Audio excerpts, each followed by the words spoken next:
Baik Bapak Ibu, kita akan melanjutkan pembahasan TO UKPPG BK bagian yang kedua, di mana kita akan mulai dari soal 16 sampai soal 25. Untuk pembahasan yang bagian 1 silakan Bapak Ibu cek dari soal nomor 1 sampai 15 di video yang lain. Soal nomor 16, evaluasi proses dalam bimbingan dan konseling.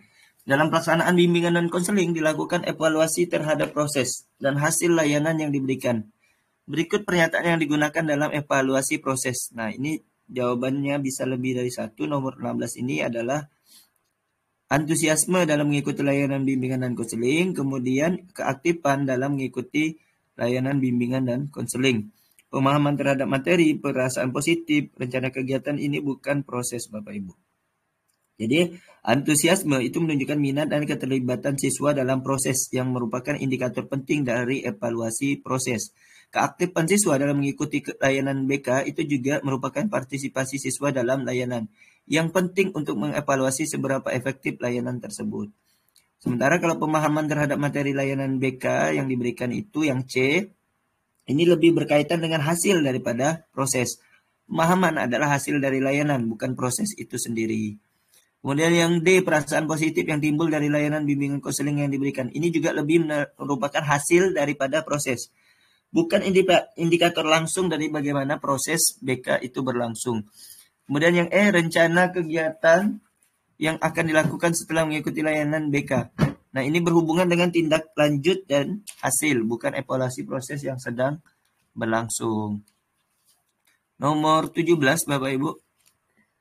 Sebagai bentuk akuntabilitas dari kegiatan layanan BK yang dilakukan guru BK, dituntut menyusun laporan pelaksanaan bimbingan dan konseling kepada kepala sekolah dan disosialisasikan kepada pihak-pihak terkait di sekolah. Penyusunan laporan tersebut dilakukan pada, kapan kita melakukannya? Yaitu setiap akhir tahun ajaran yang berjalan. Jadi jawabannya adalah yang D, Bapak Ibu. Penyusunan laporan di akhir tahun ajaran itu memberikan gambaran keseluruhan tentang kegiatan BK yang telah dilakukan selama 1 tahun. Nah, kenapa bukan setiap akhir semester berjalan? Karena ini berarti setahun 2 kali ya Bapak Ibu. Ini terlalu sering dan juga tidak mencakup seluruh kegiatan dalam 1 tahun. Kalau setelah akhir kegiatan layanan BK, ini tidak spesifik juga karena kegiatan BK ini berlangsung sepanjang waktu. Jadi sepanjang tahun, kalau setiap akhir BK itu selalu laporan, ini akan banyak laporannya Bapak Ibu. Setiap selesai kegiatan BK, nah setelah akhir dan setiap selesai ini hampir sama Bapak Ibu. Ini juga tidak praktis karena lebih banyak kegiatan mungkin dilakukan dalam 1 tahun ajaran. Jadi laporannya bisa menjadi sangat banyak. Setelah semua kegiatan layanan BK dilakukan atau dilaksanakan, ini juga tidak spesifik dan lebih tepat jika dilakukan secara teratur. Jadi laporan yang tepat itu dilakukan pada setiap akhir tahun ajaran yang berjalan. Nomor 18, tindak lanjut untuk siswa yang murung. Dalam kegiatan layanan bimbingan klasikal yang dilakukan, terdapat siswa yang terlihat murung dan tidak konsentrasi dalam belajarnya. Kegiatan tindak lanjut yang yogyanya diberikan oleh guru BK pada siswa tersebut adalah, mana yang harus kita lakukan Bapak Ibu? Di sini ada mencari data dan informasi tentang siswa tersebut dari guru mata pelajaran wali kelas, benar, mengikut sertakan siswa tersebut pada kegiatan bimbing kelompok, konseling kelompok, tidak memanggil siswa tersebut dan melakukan konseling individual, kemudian mengamati perilaku keseharian siswa, baik di dalam kelas atau di luar kelas. Jadi jawaban yang tepat itu adalah ADE Bapak Ibu. Karena dengan mencari data dan informasi itu di A, mengumpulkan informasi dari guru dan wali kelas, itu membantu memahami konteks dan kondisi siswa. Kalau mengikut sertakan siswa tersebut pada kegiatan bimbingan kelompok, meskipun ini bermanfaat, tapi mungkin tidak langsung membantu siswa yang sedang mengalami masalah emosional atau tadi murung ya. Yang C, mengikut sertakan siswa tersebut pada kegiatan konseling kelompok. Hampir sama dengan pilihan yang B tadi Bapak Ibu. Siswa yang murung mungkin tidak merasa nyaman untuk berpartisipasi dalam kelompok. Sehingga perlunya memanggil siswa tersebut dan melakukan konseling individual. Konseling individual itu memberikan kesempatan mereka untuk membahas masalah secara pribadi dan mendalam. Kemudian mengamati perilaku keseharian siswa tersebut di dalam kelas atau di luar kelas. Mengamati perilaku sehari-hari itu memberikan gambaran lebih jelas tentang bagaimana siswa tersebut berinteraksi selama di sekolah atau di luar kelasnya ya Bapak Ibu, baik di dalam maupun di luar kelas. Nah, jadi jawabannya adalah A, D, dan E. Kemudian nomor 19, Bapak Ibu, 19 ini adalah pernyataan benar salah tentang karakteristik layanan bimbingan kelompok. Berikut merupakan karakteristik layanan bimbingan kelompok yang membedakan dengan layanan bimbingan klasikal.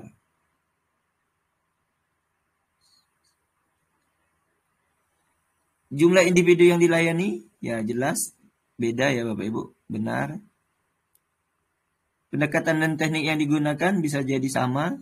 Format kegiatan layanan dilakukan, ya beda. Jenis aspek rumusan tujuan yang ditetapkan bisa sama. Fungsi dan layanan yang diberikan juga sebenarnya sama. Jadi jawabannya adalah BSS. Yang membedakan adalah jumlah individu yang dilayani dan format kegiatan bimbingan kelompok itu yang membedakan adalah format kegiatan yang dilakukan. Jadi pendekatan dan teknik yang berbeda, ini jumlah individunya jelas berbeda. Jadi kedua layanan tersebut baik klasikal itu pasti bisa melibatkan lebih dari satu individu ya, bimbingan kelompok. Dan bimbingan klasikal, jumlah individunya yang dilayani. Kemudian pendekatan dan tekniknya yang berbeda digunakan dalam bimbingan kelompok dan bimbingan klasikal. Bisa saja sama ya Bapak Ibu, mencerminkan metode yang sama. Kalau format kegiatan bimbingan kelompok dan klasikal, nah biasanya lebih interaktif dan kolaboratif dibandingkan bimbingan klasikal yang lebih formal. Nah itu jelas beda. Jenis aspek rumusan tujuan yang ditetapkan, tujuan dapat mirip antara bimbingan kelompok dan bimbingan klasikal tergantung pada konteksnya.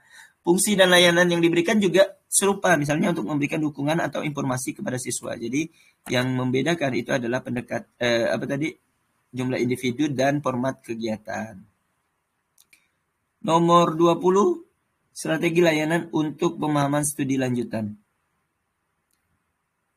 Dari data hasil asesmen menunjukkan bahwa 20% dari siswa kelas 11 itu membutuhkan pemahaman tentang studi lanjutan setelah SMA secara mendalam. Berdasarkan hasil asesmen tersebut, strategi layanan yang tepat diberikan adalah, yang lebih tepat itu adalah bimbingan kelompok, Bapak Ibu. Kenapa? Karena layanan bimbingan kelompok dapat memberikan informasi yang komprehensif tentang studi lanjutan secara mendalam, serta memungkinkan diskusi di antara siswa yang memiliki pertanyaan yang sama. Kalau Bapak Ibu menggunakan studi lanjut, ini tidak spesifik sebagai strategi layanan, lebih merupakan topik. Kemudian hanya memberikan informasi yang terlalu umum dan tidak mencakup aspek interaksi yang diperlukan untuk pemahaman yang mendalam. Yang C, kalau konsultasi ini lebih bersifat individual, bukan kelompok, sehingga kurang efektif kalau untuk kelompok siswa yang banyak ya Bapak Ibu. Kemudian yang E juga bimbingan klasikal ini mungkin tidak cukup interaktif untuk membantu siswa mendalami pemahaman tentang studi lanjutan. Jadi jawabannya adalah bimbingan kelompok. Nomor 21, layanan bimbingan konseling preventif. Data hasil analisis kebutuhan di sekolah menunjukkan bahwa 67% siswa mengaku pernah memberikan komentar negatif pada status sosmed temannya. 75% siswa mengaku pernah mengunggah status di media sosial yang bertujuan membuli salah satu temannya. Berdasarkan data tersebut, guru BK perlu mengembangkan layanan bimbingan dan konseling yang berfungsi preventive development dengan strategi. Layanan bimbingan konseling preventif yang mana yang lebih cocok Bapak Ibu? Maka jawaban yang paling tepat itu adalah yang A, layanan bimbingan klasikal dengan tema dampak bullying di media sosial. Kenapa? Mengingat tingginya persentase siswa yang terlibat dalam perilaku bullying di medsos, layanan ini akan memberikan pemahaman yang mereka perlukan untuk mencegah perilaku tersebut terulang lagi di masa yang akan datang. Kemudian pilihan yang B ini layanan bimbingan kelompok bagi siswa korban bullying. Ini lebih bersifat reaktif daripada preventif ya Bapak Ibu. Fokus di sini adalah pada pencegahan, bukan pada penyembuhan korban. Begitu juga yang C, layanan bimbingan kelompok bagi siswa pelaku bullying. Nah, meskipun penting, fokus utama adalah memberikan pemahaman kepada semua siswa, bukan hanya yang terlibat sebagai pelaku. Kemudian layanan bimbingan klasikal dengan materi pemanfaatan gadget dalam pembelajaran. Materi ini juga tidak secara langsung menangani masalah bullying yang ada dan tidak fokus pada dampak perilaku negatif di media sosial. Yang D ini lebih ke pemanfaatan gadgetnya untuk pembelajaran. Yang E, Layanan bimbingan klasikal dengan materi strategi komunikasi dalam media sosial. Meskipun relevan, tema ini tidak secara langsung membahas dampak bullying, sehingga kurang tepat untuk situasi ini. Jadi yang paling tepat adalah yang A, Bapak Ibu. Dalam nomor 22, dalam proses konseling sering kali menyampaikan pernyataannya yang berputar-putar dan sulit untuk ditangkap maknanya. Keterampilan konseling yang digunakan untuk guru BK untuk memastikan bahwa yang dipahami seperti yang disampaikan konseli adalah perlunya guru BK memiliki kemampuan paraphrasing, Bapak Ibu. Nah, kenapa? Karena paraphrasing ini adalah keterampilan yang digunakan untuk mengulangi kembali apa yang telah disampaikan konseli dengan kata-kata kita sendiri, sehingga membantu memastikan pemahaman yang tepat tentang apa yang disampaikan konseli tadi, yang berputar-putar dan tidak sulit ditangkap maknanya ini. Maka perlu diparaphrasing lagi. Bukan yang B, kenapa reflection of feeling ini bukan? Ini lebih berfokus pada mencerminkan perasaan konseli, bukan pada memastikan pemahaman makna dari pernyataan mereka. Kemudian summarizing, ini meskipun merangkum bisa berguna Bapak Ibu, paraphrasing lebih spesifik untuk memastikan pemahaman dari pernyataan individual. Open question, ini pernyataan terbuka ya, lebih berfokus pada eksplorasi lebih lanjut, bukan pada memastikan pemahaman saat ini. Interpretasi, ini melibatkan penafsiran yang lebih dalam, bukan hanya memastikan pemahaman dasar dari pernyataan konseli. Jadi jawabannya yang A, Bapak Ibu. Nomor 23, rumusan tujuan untuk tema etika berkomunikasi. Salah satu tema layanan dalam program bimbingan dan konseling di sekolah menengah pertama adalah etika berkomunikasi melalui media sosial yang diberikan melalui layanan bimbingan klasikal. Rumusan tujuan yang tepat untuk tema tersebut adalah, karena pertanyaannya benar salah Bapak Ibu, siswa mampu menjelaskan pengertian komunikasi melalui media sosial, benar. Siswa memahami manfaat komunikasi melalui media sosial, salah. Menyadari pentingnya etika dalam komunikasi melalui media sosial, benar. Lebih ke etika ya Bapak Ibu. Siswa mampu menyusun kalimat pesan positif memiliki kriteria, salah. Kemudian siswa memiliki keterampilan berkomunikasi dalam media sosial, benar. Jadi jawabannya benar, salah, benar, salah, benar.